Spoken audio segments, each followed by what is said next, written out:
बच्चों प्रश्न है अध्यापक का सही संधि विच्छेद।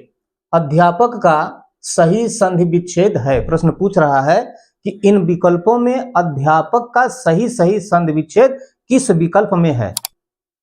पहला दिया हुआ है अधि धन आपक।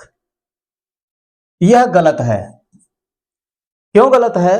क्योंकि हमें सिर्फ संधि विच्छेद ही नहीं करना है बल्कि संधि विच्छेद करने के साथ साथ शब्दों की शुद्धता और सार्थकता पर भी ध्यान देना आवश्यक है। यह जो दूसरा वाला शब्द है यह आपक, यह व्याकरणिक दृष्टि से शुद्ध शब्द नहीं है, उसका अर्थ भी निकलना चाहिए। ठीक, तो इस प्रकार से यह गलत हो गया। दूसरा लिखा हुआ है अध्य और आपक, यह भी अशुद्ध है क्योंकि यही चीज यहां पर भी लिखा हुआ है इस हिसाब से। और दूसरी बात, यह कोई न तो मूल शब्द है न तो कोई उपसर्ग है।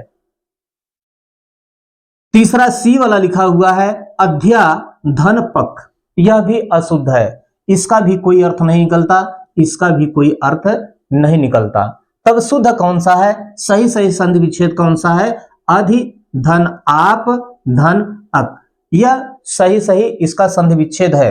एक बात और आप लोग ध्यान दीजिए, जिसको व्याकरणिक ज्ञान नहीं है, नियमों की जानकारी नहीं है, ऐसे बच्चे, ऐसे विद्यार्थी अध्यापक का संधि विच्छेद इसको मान लेते हैं, इसको मान लेते हैं अधि धन आपक, इसको मान लेते हैं। जिसको जानकारी नहीं है उस इस विकल्प को मान लेंगे,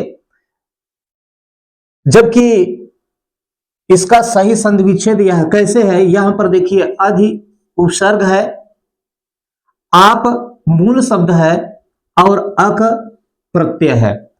आप जो बीच में है यह मूल शब्द, यह मध्यम पुरुषवाचक शब्द और उसके साथ साथ समान सूचक शब्द भी है। तो यह मूल शब्द के साथ यह उपसर्ग जुड़ा हुआ है, यह प्रत्यय जुड़ा हुआ है। यही सही इस प्रश्न का विकल्प होगा, न कि यह होगा या ऊपर का कोई भी नहीं होगा। ठीक।